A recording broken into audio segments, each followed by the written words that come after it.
Boa noite a todos. A graça e a paz do nosso Deus. Todos sejam bem-vindos a mais uma live, a mais um culto de adoração ao nosso Deus. Vamos, nesse momento, iniciar louvando ao nosso Deus. Antes vamos fazer uma oração, agradecendo a Deus, por estarmos aqui, por estarmos vivos, com saúde. Oremos. Senhor Deus que está no céu, graças a Ti, Senhor, por mais um dia de vida que nos concedeste, por estarmos aqui na Tua presença, Senhor. Possamos agradar mais esse Teu desejo, a vontade de estar na Tua presença, Senhor. Onde que aqui estejamos, em casa, trabalhando, que o Senhor possa estar sempre conosco, Senhor Jesus. Amém. Dá uma ótima programação na Tua presença, é o que pedimos, em nome de Jesus. Amém. Vamos cantar o hino 44, ao ver a cruz.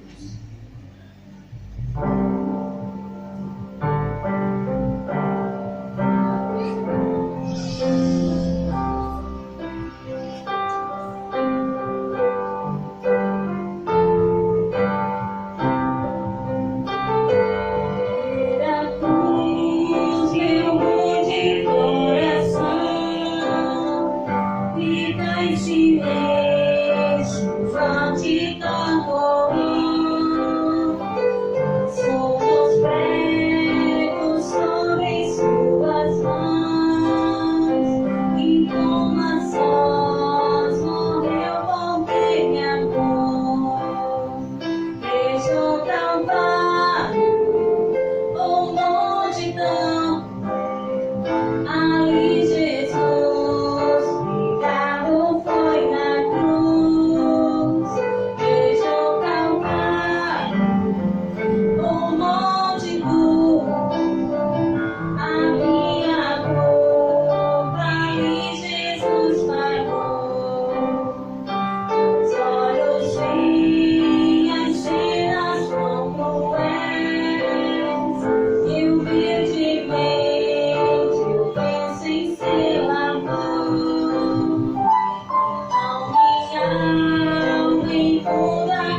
Vamos cantar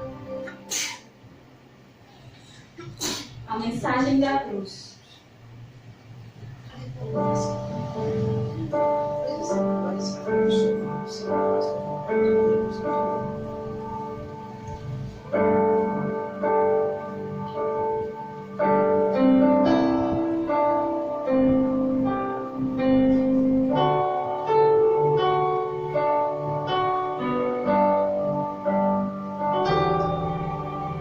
De cruz dirigir, perdi a fugir, em sinal de vergonha e dor. Mas eu amo essa cruz, porque nela Jesus deu a vida por mim.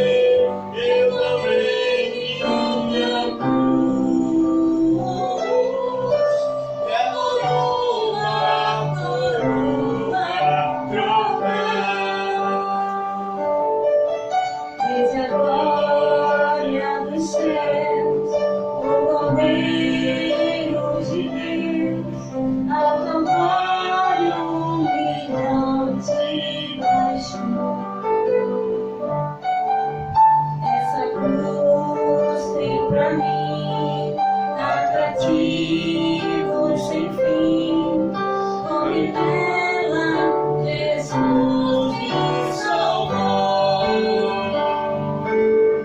Se eu amo a mensagem da cruz, é morrer e matar.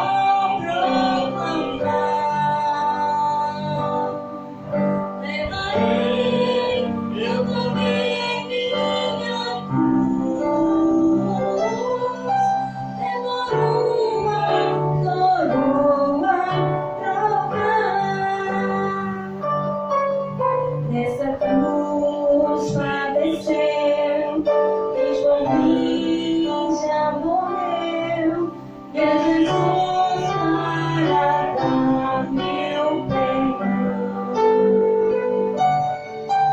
Eu me alegro na cruz, ela vem graça e luz, pela minha santificação.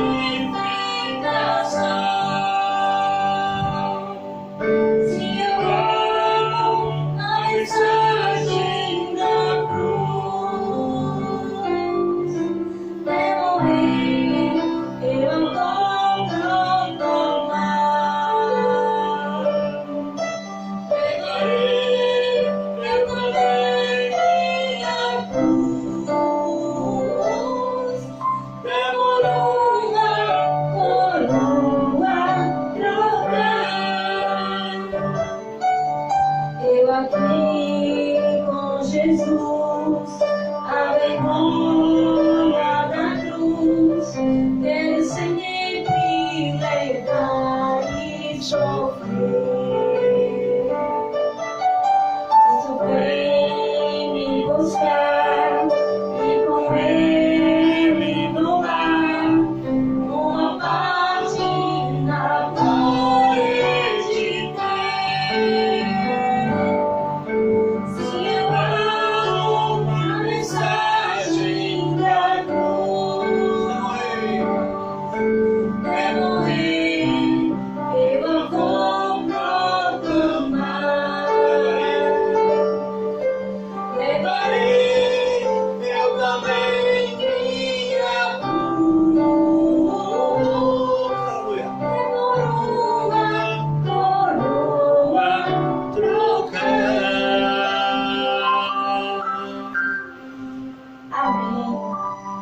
Glória ao nosso Deus. Amém. Glória ao nosso Deus. Uma boa noite a todos. Que a graça e a paz de nosso Senhor Jesus possa entrar nos lares de vocês esta noite. Agradecer aí às pessoas que já entraram até esse momento, né? Ao irmão Waldson, que nos salve aí com a paz do Senhor. Desejo uma boa noite. Minha mãe, Maria de Fátima, nossa irmã Charlene, o pastor Paulo Delfino, sejam todos bem-vindos, viu? A irmã Dolly. E que Deus possa estar abençoando cada um grandemente. Nesse momento nós vamos fazer uma oração ao nosso Deus, para que Deus possa continuar abençoando essa programação. Vamos orar. Senhor Jesus, grandioso Pai, entregamos, Senhor, todos estes que acompanham essa live nas Tuas mãos. Vencer sobre a vida de cada um daqueles que estão precisando, necessitando, daqueles que pedem oração, que rogam por oração, que necessitam de oração. Desde, Senhor Deus, o irmão que está lá na portaria até o pastor da igreja, que a Tua mão poderosa vem com poder, com ação, com graça sobre a vida de cada um. Que mais pessoas, Senhor, sejam alcançadas por essa mensagem. E que a nossa oração seja direta do nosso coração para o Teu coração. E que venha, Senhor Deus, ao encontro de nossas necessidades. Abençoe os louvores de hoje, a mensagem de hoje. Entregamos tudo em Tuas mãos. Em nome de Jesus. Amém. Vamos ter mais um louvor agora, adorar o nosso Deus. A minha glória é fazer com que conheçam a Ti, e que diminua eu, para que Tu cresças, Senhor, mais e mais. E como serafins que cobrem o rosto ante a Ti, esconda o rosto para que vejam Tua face em mim, e que diminua eu, para que Tu cresças, Senhor, mais e mais. No Santo dos Santos a fumaça me esconde, só Teus olhos me veem. Debaixo de Tuas asas é meu abrigo, meu lugar secreto. Só Tua graça me basta, e Tua presença é meu prazer. No Santo dos Santos a fumaça me esconde, só Teus olhos me veem. Debaixo de Tuas asas é meu abrigo, meu lugar secreto. Só Tua graça me basta, e Tua presença é meu prazer.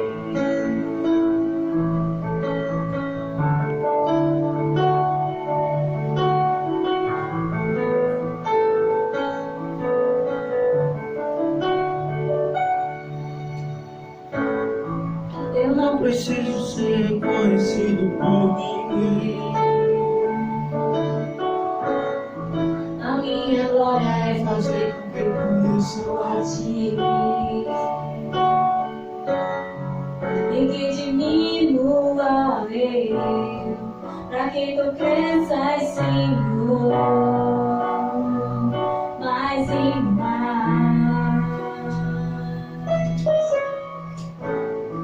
E como serafins que cobrem o rosto ante a Ti, esconda o rosto para que vejam Tua face em mim, e que diminua eu, para que Tu cresças, Senhor, mais e mais. No Santo dos Santos a fumaça me esconde, só Teus olhos me veem. Debaixo de Tuas asas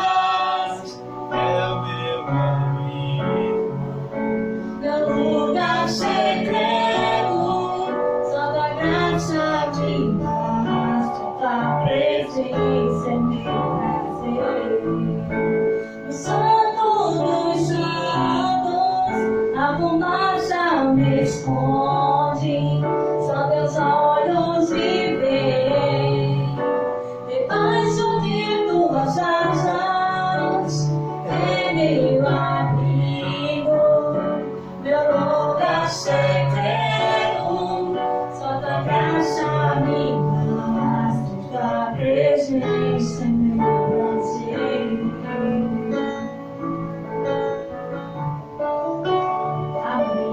Amém. Glória ao Senhor, glória a Deus. A graça e a paz de nosso Senhor Jesus. Hoje estamos aqui para o nosso segundo dia de louvor e adoração, meditando um pouquinho sobre os dias finais da última semana de Jesus na Terra.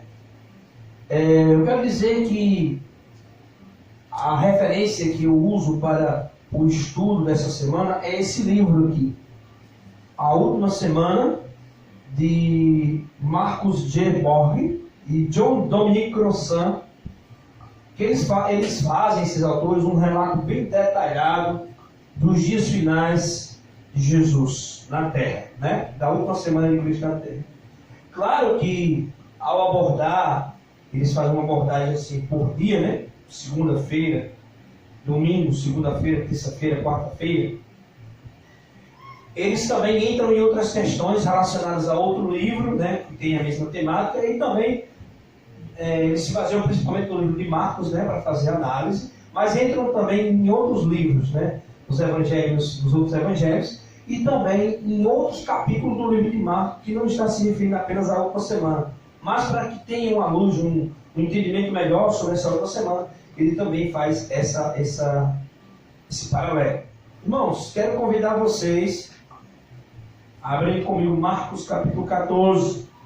Marcos capítulo 14, vocês podem abrir comigo aí no seu aplicativo, vocês podem abrir também na Bíblia de vocês. A versão que eu estou usando aqui é a NVI.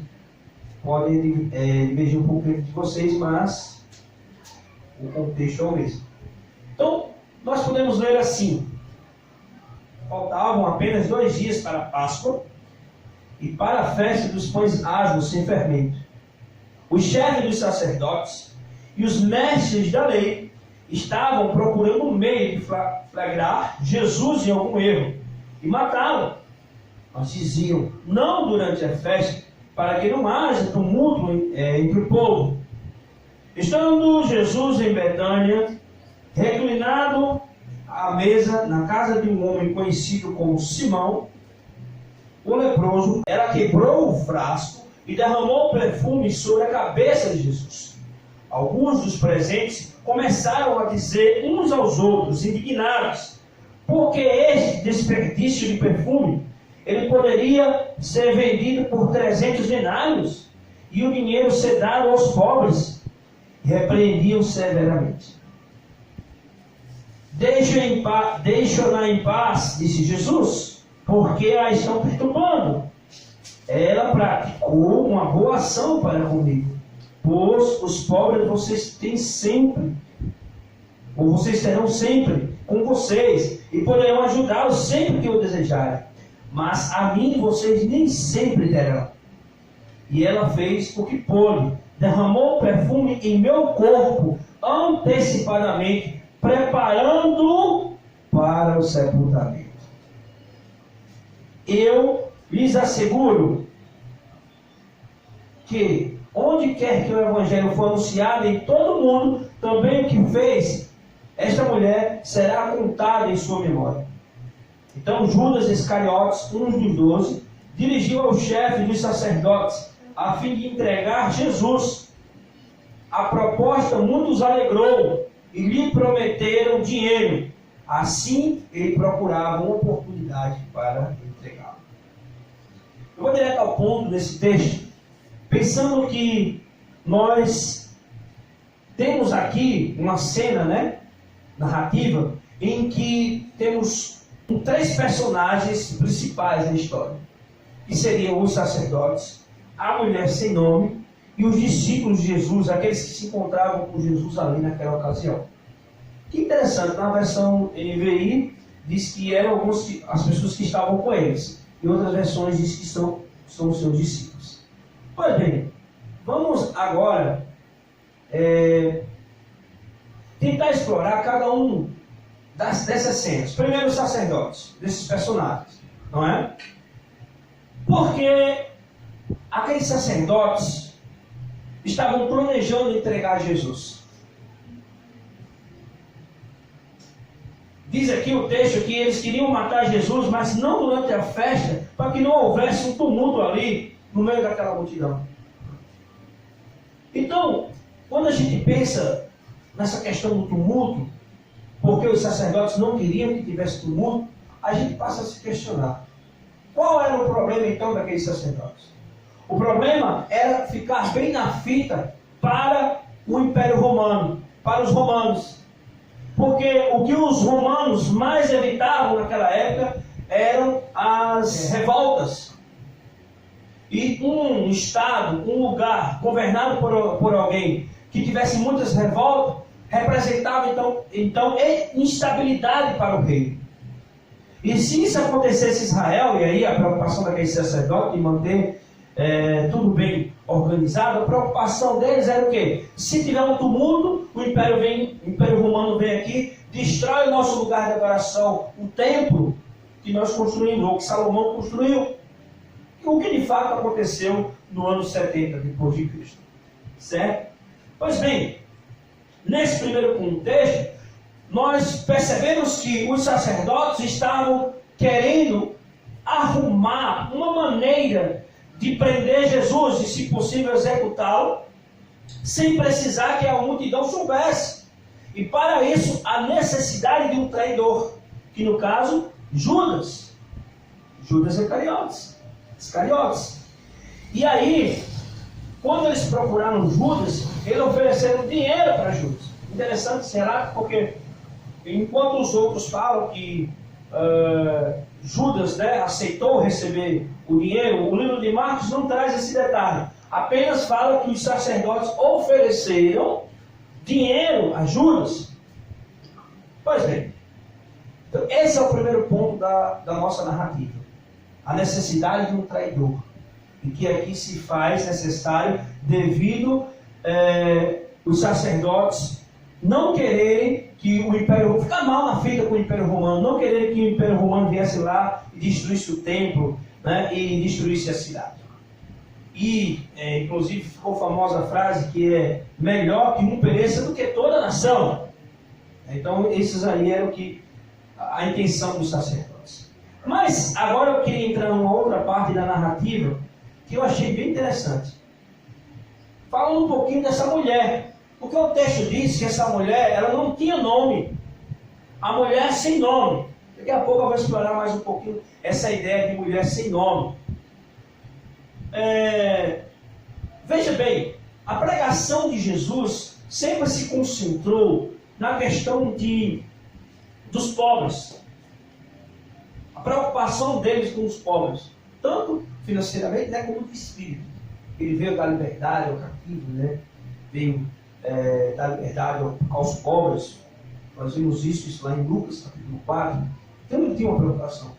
E parece também, que a gente até viu isso na semana passada, que Jesus, de certa forma, principalmente aqui no contexto romano, não era muito a favor da ostentação. Mas aí, nesse texto, Jesus aprova a ação daquela mulher. Porque aquele perfume era muito caro. E como era um perfume muito caro, aquela mulher decide então embalsamar Jesus. Ela decide pegar toda aquela porção, que se juntasse ali, sei lá, o dinheiro que comprou aquela porção, daria para ajudar muitos dos pobres que ali estavam. E aí então elas ungem Jesus, ela unge Jesus, e aí ele passa a ser questionado pelos discípulos. O texto de Marcos diz que foram os discípulos, né? Aqueles que estavam com Jesus ali. Mas aí a pergunta que a gente faz é, por que os discípulos, e aí a gente pode incluir Judas, questionaram essa ação de Jesus? Eles estavam bem intencionados, de fato? E aí Jesus diz o quê? Jesus diz claramente, olha, os pobres sempre vocês têm com vocês podem ajudar a qualquer momento. Mas essa mulher fez algo interessante que daqui a pouco a gente vai explorar. Ela se mostra a única que entendeu o Evangelho, entendeu a mensagem da salvação. Vocês vão entender por quê. É interessante essa versão de NVI, porque ela deixa bem claro. Porque aquela mulher havia entendido a mensagem que Jesus tinha dado àqueles discípulos enquanto andava com eles. Principalmente no caminho que ele vinha da Cesareia, né? Até Jerusalém. Nesse percurso todo de 40 dias que Jesus caminhava com eles, Jesus vinha expondo para eles o que ele vinha fazer em Jerusalém. Que ele vinha morrer. E que depois do terceiro dia ele iria ressuscitar. Mas aqueles discípulos em nenhum momento haviam entendido essa mensagem. Os apóstolos não haviam entendido, Judas não tinha entendido, Pedro não havia entendido, Tiago não havia entendido. Mas aquela mulher que era uma das caminhantes, uma das que andavam com Jesus, que estavam nesse percurso, nesse caminho com Cristo, ela entendeu a mensagem. Ela entendeu que Jesus, faltando 2 dias para a Páscoa, ia ser o cordeiro que ia ser imolado daqueles 2 dias na frente. E por isso que ela embalsamava Jesus, porque já sabia o texto. Eu gostaria de ler novamente aqui essa versão da NVI, só esse verso final, porque deixa mais claro, talvez a Bíblia de vocês. Mas assim, ó, ela fez o que pôde, derramou o perfume em seu corpo, antecipadamente, preparando-o para o sepultamento. Ela estava preparando Jesus para o sepultamento, portanto ela foi a primeira crente. E o texto bíblico de hoje está tratando exatamente desse contraste, dessa antítese entre os verdadeiros cristãos, os verdadeiros crentes, e aqueles que não são crentes, que não são cristãos de verdade, que não entenderam a mensagem do cristianismo. Aquela mulher havia entendido a mensagem. Os 3 anos e meio, também aqueles 40 dias, que antecederam a entrada deles em Jerusalém, ela pôde então compreender o que Cristo pregara durante todo o seu ministério, enquanto os outros não.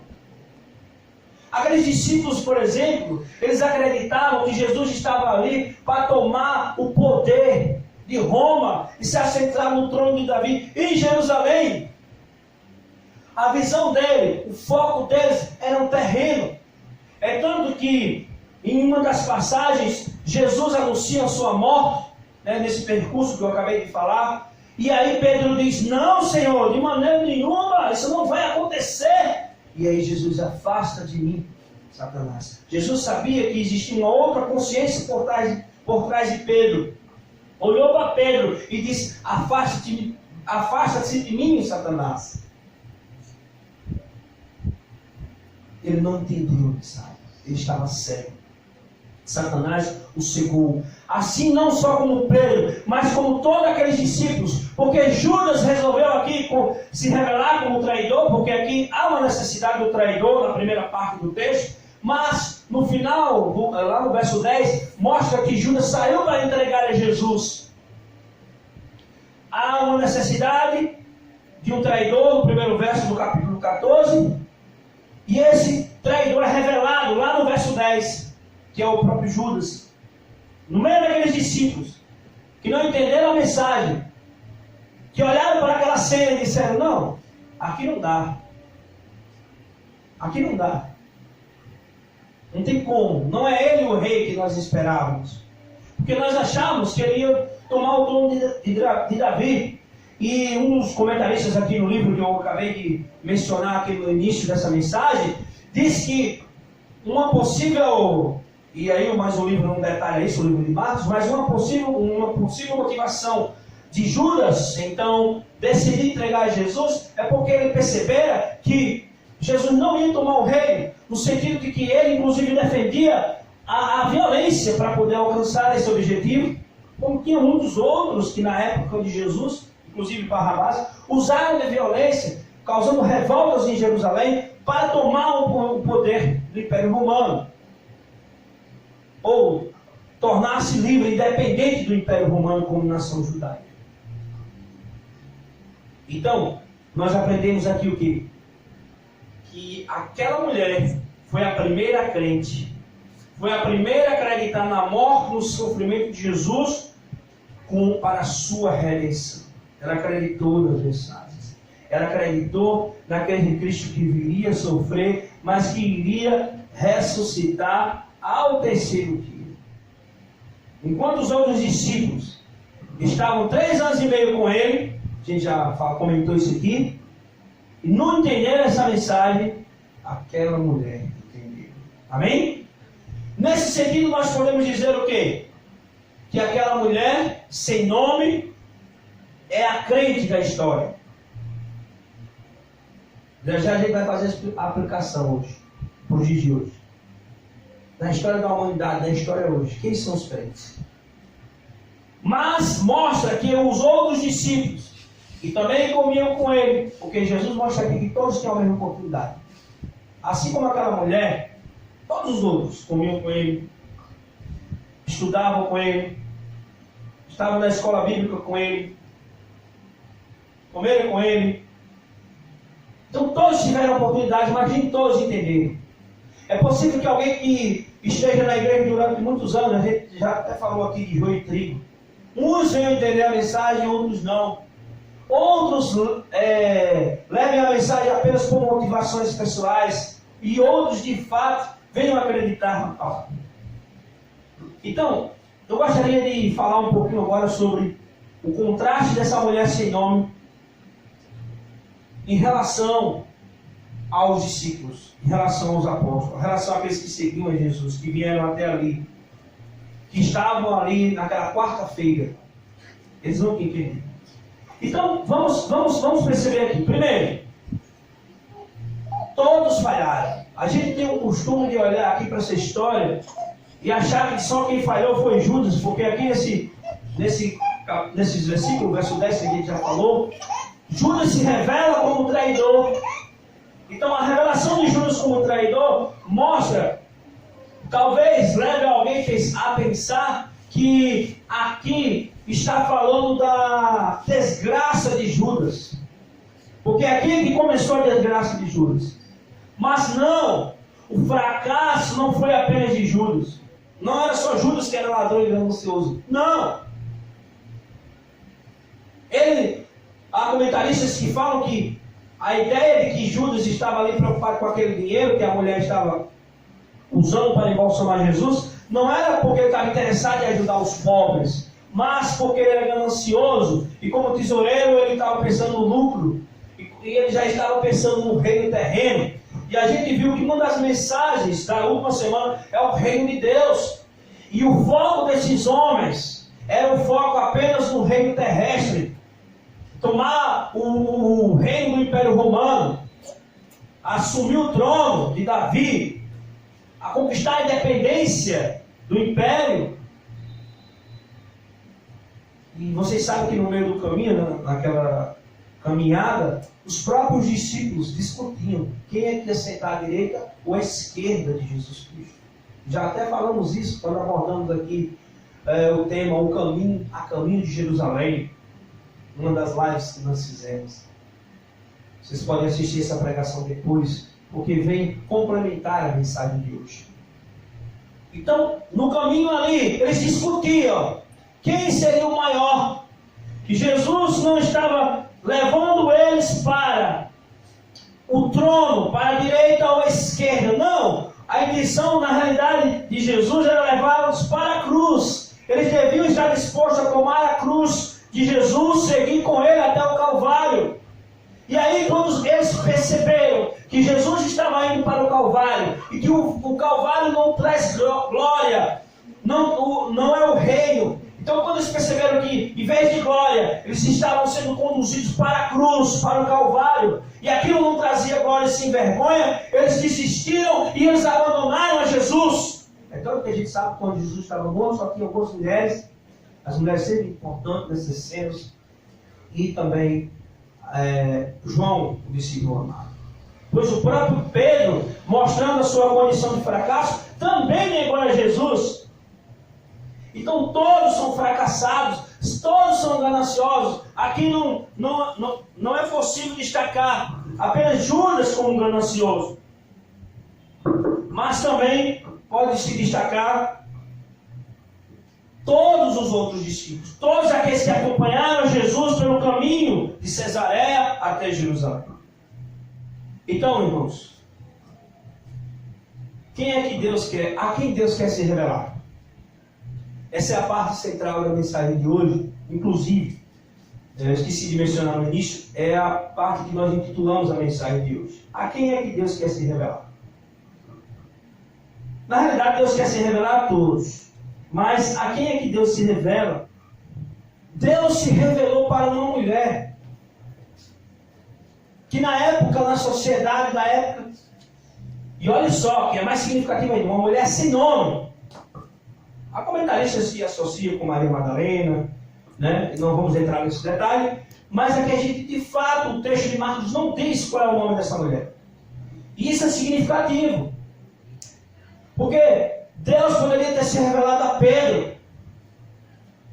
Porque Pedro era reconhecido, de influência ali naquela sociedade. Talvez Judas, porque há comentaristas que dizem que Judas era de família influente da época. E todos tinham nomes, todos tinham referências. João e os demais, todos esses que eu acabei de falar, mesmo com seus nomes, tendo reconhecimento naquela sociedade, todos esses fracassaram. O Judas, por exemplo, dificilmente alguém vai colocar o nome de Judas. Se você tivesse um filho, você ia colocar o nome de Judas no seu filho? Ora, aquela influência, aquela pompa, aquele poder, aquela origem elitista de Judas. Mesmo assim, não faz de Judas uma pessoa hoje importante. Isso quer dizer que Deus não se revela para aqueles que têm nomes, que têm títulos, reconhecimento social, aqueles que são da elite, aquele que é famoso nas redes sociais, aquele que detém um determinado número de seguidores no Instagram, no Facebook, no YouTube, para aquela igreja que tem o maior reconhecimento nas mídias, ou aquele pastor. Deus não se revela. Não. Deus se revela na igrejinha simples e pequenininha como esta. Deus se revela na vida de pessoas que vivem, que moram em lugares mais longínquos desse planeta. Numa pequena igrejinha, talvez, do interior, ou de uma vila. De uma pessoa que talvez não tenha muitos seguidores. E que só consegue aí, não ter no seu grupo do WhatsApp, apenas os familiares.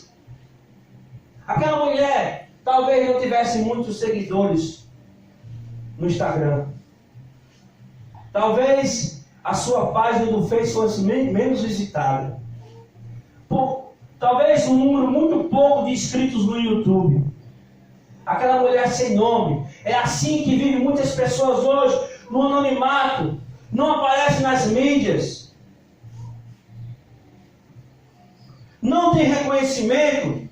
Não tem cadeira no Congresso Nacional. Mas é essas pessoas que Deus escolhe. Ele escolhe quem Ele quer. Tem uma música que fala isso. Menino, homem ou mulher. É muito interessante, porque mais de uma passagem, e aqui eu não sei se o pastor Paulinho continua na live, mas o pastor sabe muito bem que essas figuras de mulher, meninos, são bem significativas na Bíblia, porque quando Deus fez aquele milagre da multiplicação dos pães e dos peixes, quem é que Ele usou? Um menino. E qual é o nome desse menino? Eu não sei. Porque as pessoas acham que tem que ter nome, tem que ter fama, tem que ter glória, tem que ser aliado de César, tem que ter o anel de César. E aí nós percebemos que não é nada disso. Ele deixou de se revelar para Judas família Fuente, para todos aqueles outros que, por mais que fossem pescadores, mas os seguidores de Jesus, quando alguém perguntasse, você conhece algum seguidor de Jesus? Pedro, Tiago, João. Ninguém nunca talvez mencionasse aquela mulher. Porque talvez Pedro tivesse muito mais seguidores nas suas redes sociais. E aquela mulher não. Mas foi para ela. Foi ela que creu pela primeira vez. Então, irmãos, Deus muitas vezes se revela por meio de pessoas simples, humildes. Uma mulher e mais sem nome. Ou seja, que tinha uma pessoa que tinha pouca expressividade na cultura da época. Sem muitos seguidores nas redes sociais, mas que recebeu Jesus como Senhor e Salvador da sua vida. Porque o que importa, irmãos, é receber Jesus como Senhor e Salvador das nossas vidas. Ele hoje não se revela apenas para aqueles que estão nos grandes centros urbanos, porque as pessoas pensam muito isso, né? Aquela igreja, as igrejas que são consideradas mais importantes só tem sedes nas capitais. No interior quase não existe. E aí, irmãos, a gente chega à conclusão de hoje. E qual é a conclusão? Muitos cristãos hoje. Vamos, o que é que nós aprendemos dessa história? Muitos cristãos hoje vivem como se não fossem cristãos. Vivem como aqueles discípulos viviam. Eles ouvem a mensagem. Eles papam sermões. Eles estão em todas as lives, talvez, de domingo, de sábado. Participa, talvez, quando não é em tempo de pandemia, de todos os cultos. Talvez aqui ali nos maiores tratados de teologia. Mas não entende a mensagem. Tem pessoas que têm aparência de crentes. Mas a sua vida diz o contrário. Crenças fundamentais, por exemplo, como amor ao próximo, a vida de Jesus, são pregadas em nossos púlpitos, mas não é uma realidade. O que é pregado, o que é dito, não é uma realidade de muitos crentes, porque muitas pessoas falam de amor ao próximo, mas estão nas redes sociais se agredindo. E a gente tem que entender que o próximo não é só aquele da minha igreja, ou aquele que defende o meu pensamento religioso, ou o pensamento político. O próximo é aquela pessoa que talvez você menos concorde com ele, que você acompanha as suas atitudes, mas ele é seu próximo e tem que aceitar e incluir. Mas muitas pessoas vivem odiando os próximos, fazendo gueto, separando as pessoas, e vivem dizendo que são cristãos. Muitos estão aí falando da vida de Cristo, por exemplo, mas vivendo como se ele nunca fosse voltar, porque o que praticam ou o que fazem, a sua vida não revela Jesus e não é um testemunho para preparar aquelas pessoas que necessitam de Cristo, ou se converter, ou se voltasse para Cristo. A mulher dessa história torna-se, portanto, um exemplo para cada um de nós hoje. Ela, no meio daqueles seguidores de Jesus, foi a que creu em Jesus. Ela é que entendeu que seria envergonhada na cruz.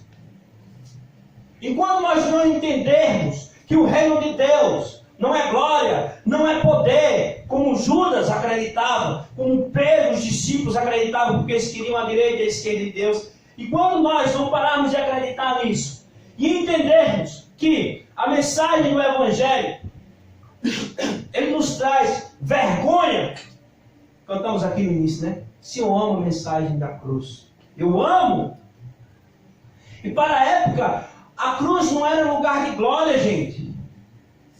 Aqueles homens, eu fico imaginando, esperando ali, sentado ao lado de Jesus no trono, quando ele tomasse o trono de Davi. E aí eles descobrem que no meio do caminho, faltando 2 dias, não é nada disso que vai acontecer. E que Cristo agora está indo para a cruz. Oxe!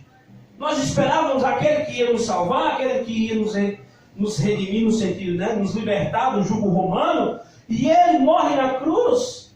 Em vez de ele trazer glória e esperança para nós, ele trouxe vergonha. Só que a glória de Cristo não é desse mundo.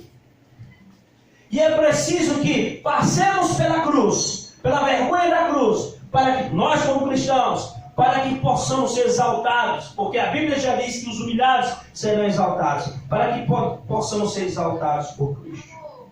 Pois, como nós sabemos, Cristo passou pela vergonha da cruz, mas ressuscitou ao terceiro dia e foi glorificado como um verdadeiro rei.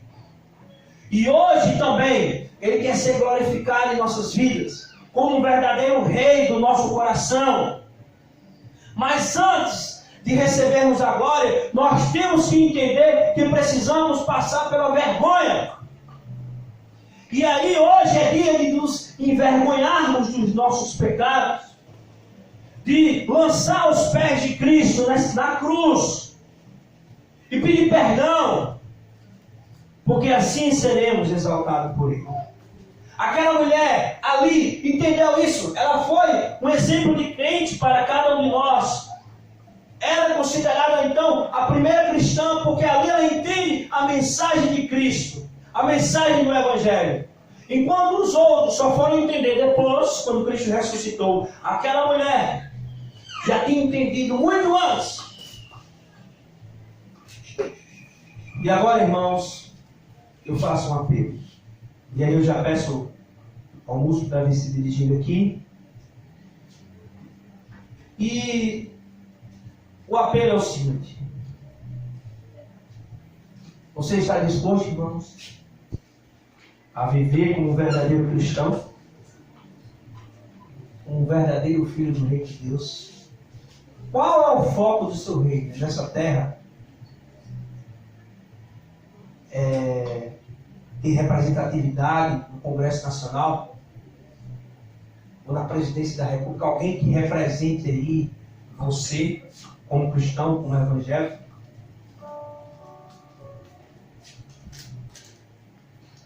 Você não quer passar pela vergonha, não? Você quer só mostrar que os evangélicos agora é que dominam o mundo, né? Os cristãos agora é que dominam o Brasil. Isso massageia o seu ego, né? Essa é uma pergunta que a gente faz. É esse o lugar que Deus quer que a gente esteja? Os discípulos se iludiram com isso. A ganância do poder, a ganância de se aliar a César, a ganância de estar ao lado, à direita ou à esquerda de Jesus, cegaram aqueles homens. Tem muita gente hoje sendo cegados, estão cegos de entendimento, porque estão cegos de poder.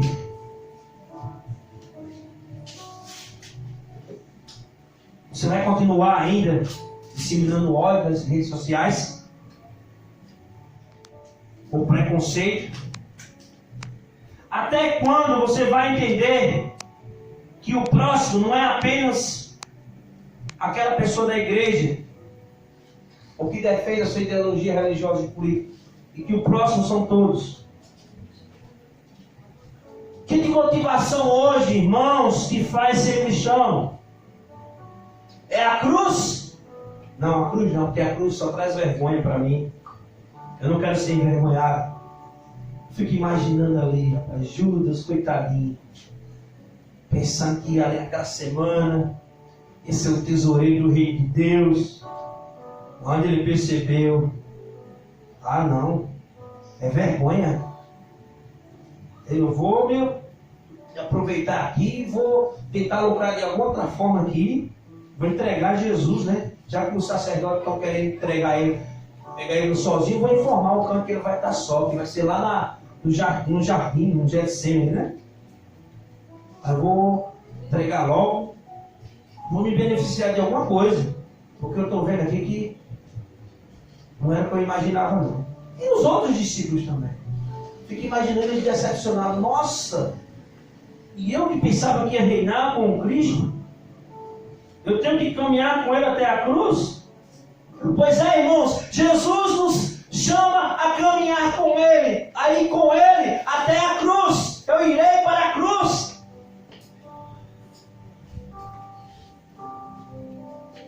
Ele está nos convidando. E a pergunta que eu faço, a cruz te motiva?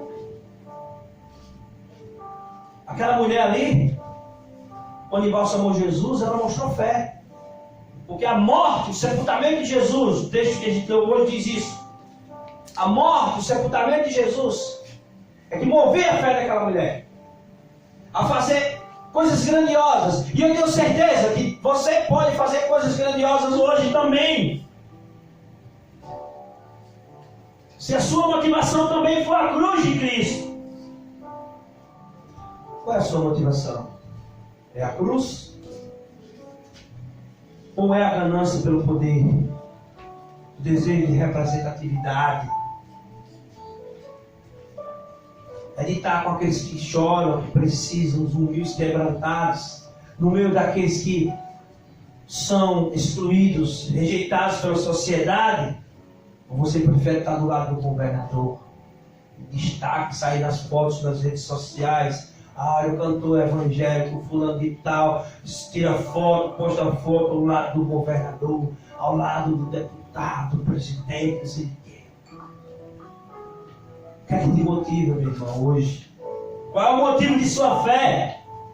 É a fé de Judas, dos discípulos? Ou é a mesma fé daquela mulher? A morte te motiva? Eu quero dizer, irmão, que a decisão é sua. Você que escolhe.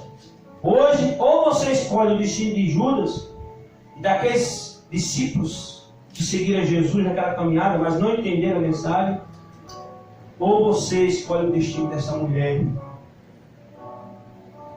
Essa mulher sem nome. Dessa mulher que ninguém nada por ela. Dessa mulher que não tinha representatividade nenhuma no meio daqueles discípulos. Enquanto os outros tinham nome, aquela mulher não tinha. Pouco conhecida ali, que talvez o evangelista pode escrever, é uma mulher, colocou lá, e não sabia o nome. Talvez para a sociedade as pessoas não sabem nem quem é seu nome hoje. Você que está aí do outro lado, do seu lado. Talvez você entra num lugar e saia num banco, por exemplo, e ia passar despercebido, ninguém olha para você. Talvez você está no mesmo local, no mesmo ambiente, passa lá um vereador, ei vereador fulano de tal, ei prefeito, e aí você passa e ninguém dá nenhum oi para você. Mas sabe que para Jesus não tem isso. Aquele que ele quer se revelar, ele vai se revelar. Mesmo que não tenha status, títulos, representatividade, e ele está se revelando para você hoje. Não importa a origem da sua família, se você tem sangue real ou não. Talvez você não saiba nem os seus verdadeiros pais. Mas não importa. Jesus quer se revelar a você hoje. E a pergunta é, de que lado você vai ficar? Que decisão você vai tomar? Ou você prefere ficar do lado, sentar no trono do imperador? A decisão é sua. Ou você vai sentar no trono do imperador, ou caminhar com Cristo até o Calvário e experimentar a vergonha da cruz. Eu decido hoje. Eu não digo por mim não. Você aí, caminhar com Cristo até o Calvário e experimentar a vergonha da cruz. Eu posso abandonar Cristo pelo caminho, como aqueles discípulos fizeram, porque eu não entendi a mensagem. Mas se você, como aquela mulher sem nome, entende a mensagem de hoje, não abandone Cristo. Seja uma daquelas mulheres ou daqueles homens que caminharam com Jesus até o final e que não tiveram medo da vergonha da cruz. Você decide hoje caminhar com Jesus até a cruz, a experimentar a vergonha da cruz? Nós cantamos, né? Eu amo essa cruz, né? Eu amo a vergonha da cruz. Cantamos isso. Agora nós vamos cantar outra canção. Eu irei para a cruz. Que você possa tomar essa decisão.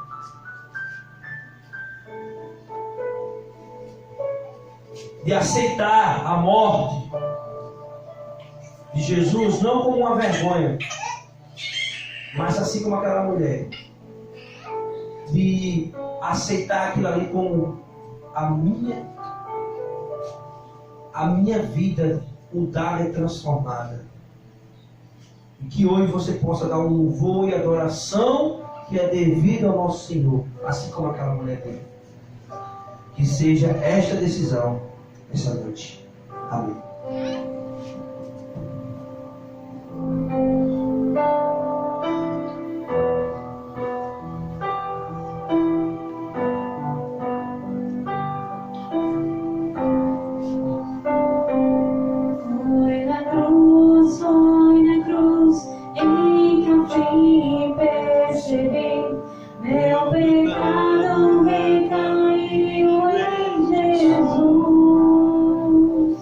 Oh,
Amém. Louvado seja o nosso Deus. Convido todos agora, nesse momento, que estão aí do outro lado, né, dessa tela. Também os que aqui se reúnem aqui, né? Que estão realizando a live aqui comigo. Que posso orar também. Senhor Jesus, muitos de nós somos motivados, ó Pai, pelo poder, pela ganância, assim como Judas e aqueles discípulos. E nós, como cristãos, precisamos entender que temos que ser diferente do mundo, porque tu foste diferente, tu deste o exemplo, sendo rei do céu, todo poder e glória, deixaste tornar-se servo. E quantas pessoas não entenderam que precisa ser servo, que precisa amar a mensagem da cruz? E a mensagem da cruz é uma mensagem de vergonha, porque é nela que nós deixamos o nosso pecado, as nossas desgraças, para que tu possa jogar nas profundezas do mar, nos absolver, e assim podemos, mortos para o pecado, assim como tu ressuscitaste da tumba no terceiro dia, ressuscitar também a nossa fé, o nosso coração, dar um perdão, vida de renovação, vida em Cristo, Cristo vivo, porque viver não é respirar, viver é viver sobre a graça e o perdão de Ti. E o homem que tem Jesus tem a salvação, tem a vida eterna. E eu sei que às vezes passamos pela vergonha da cruz. Muitas vezes, como aquela mulher, acreditamos na mensagem da cruz, embalsamamos, prevemos o teu sepultamento, mas sabemos que não termina na cruz, mas termina na ressurreição. Então nossa fé, a nossa vida também não termina em nossa vergonha no pecado, mas nós deixamos ali. E também até lembramos isso com o ato do batismo. E ressuscitamos para uma novidade de vida. E assim que está em Cristo, nova criatura é. E é nessa certeza, Senhor Deus, que nós agradecemos. Pedimos que possamos ser cristãos verdadeiros, que assim como aquela mulher, vivamos um verdadeiro cristianismo. Não vivamos um cristianismo de aparência, de púlpito, mas um cristianismo de verdade, de transformação. Um cristianismo, Senhor Deus, de amor ao próximo. Um cristianismo de vida e de santidade. É isso que nós oramos, Senhor, a Ti, em nome de Jesus. Amém. Queremos agradecer a todos os amigos e irmãos que permaneceram. Aqui já mencionamos uns nomes no início. Vou só mencionar alguns que eu não consegui acompanhar aqui todos, mas irmã Claudete. Eu vi que tem algumas pessoas, alguns rostos desconhecidos. Acredito que não seja daqui, da nossa região, mas que Deus possa abençoá-los grandemente. Deus abençoe também a irmã Lulu. Deus abençoe a irmã Josinete, que eu vi comentando também. Então, que Deus abençoe todos vocês de forma grandiosa e poderosa. E que essas mensagens sejam mensagens de impacto na sua vida. E que compartilhe também essa mensagem para que outras vidas também sejam impactadas. Deus abençoe a todos. O Senhor te abençoe e te guarde. O Senhor faça resplandecer seu rosto sobre ti e de ti tenha misericórdia. O Senhor sobre ti levante o rosto e te dê a paz. A graça do Senhor Jesus, o amor de Deus o Pai, a comunhão e as doces consolações do Espírito Santo de Deus estejam sobre esta igreja e sobre todo o seu povo em toda a face da terra. E todos digam amém. Amém. Você aí do outro lado na tela também diga amém. Glória a Deus. Deus abençoe a todos. E até próximo domingo com terceira mensagem, né? Terceira reflexão sobre essa semana, a última semana da vida de Cristo na terra. Até lá.